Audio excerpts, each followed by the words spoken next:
hozirgi vaqtda O'zbekiston Respublikasi Islom sivilizatsiyasi markazida o'ziga xos olamshumul bir buyuk ish amalga oshiryapti-da. Bu ma'naviy jihatdan. Biz xalqimizni uzoq o'tmishdan boshlab turib hozirgi vaqtgacha bo'lgan oraliqdagi tarixdagi hayotidagi ma'naviy o'zgarishlarni qayta ko'rib chiqyapmiz. Manbalar asosida, faktlar asosida, hammasi aniq ma'lumotlar shaklida olimlarimiz tomonidan qayta ko'rib chiqilyapti, qaytadan tahlil qilinyapti va jahon hamjamiyatida ilm fanni rivoji ko'lamida ana shuni qiyosiy darajada o'rganib chiqilyapti va hozirgi O'zbekistonda barpo etilayotgan Islom sivilizatsiyasi markazi o'ziga xos mana shunday bir jahon miqyosidagi bir ma'naviy markaz bo'ladi.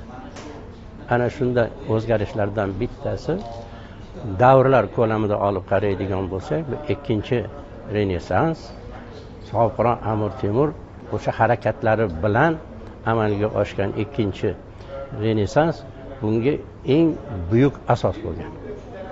Buning asosiy sabablaridan bittasi Sobiqroq o'zi biz baxtli yulduz ostida tug'ilgan deymiz-ku, xalqimiz shunaqa deydi-da. Mana shu baxtli yulduz paytida tug'ilgan shaxs bo'lganda, ana shunda quyosh sistemasida sayyoralari joylashuvida o'ziga xos bir holat bo'lgan. Mana shu holat, demak, ikkita sayyora Yupiter bilan Venera sayyorasini yaqinlashuvi yuz bergan. Bu tarixda juda ham kamdan kam bo'ladigan holat va shu paytda Yerda dunyoga kelgan chaqaloq eng baxtli, saodatli chaqaloq hisoblangan va u albatta u mashhur bir tarixiy shaxs bo'lishi shu yulduzlari joylashuvida aytilganda. Mana shunday holat Sobiqroq Amir Temur tug'ilish paytidayoq yulduzlari baxtli joylashuvida tug'ilgan farzandning dunyoga kelishi keyinchalik bizni birinchidan bizni o'lkamizda mo'g'ullarni Mo'g'ron nahri mo'g'ullardan ozod qilish, Amir Temurni yangi bir davlat barpo etishi, bu davlatni katta qiyinchiliklar bilan buyuk katta bir davlatga aylantirgani va bu Sobiqroq Amir Temurni o'ziga xos bu davlatni rivojlantirgani va o'ziga xos qonun qoidalari bo'lganligi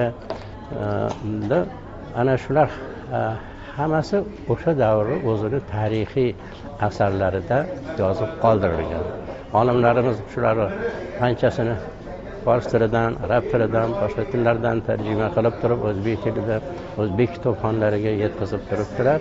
Mana demak, men o'ylaymanki, hozirgi olib borilayotgan tadqiqotlarda Sobiqroq Amir Temurni ikkinchi Renessansni asoschisi sifatida ko'rsata oladi.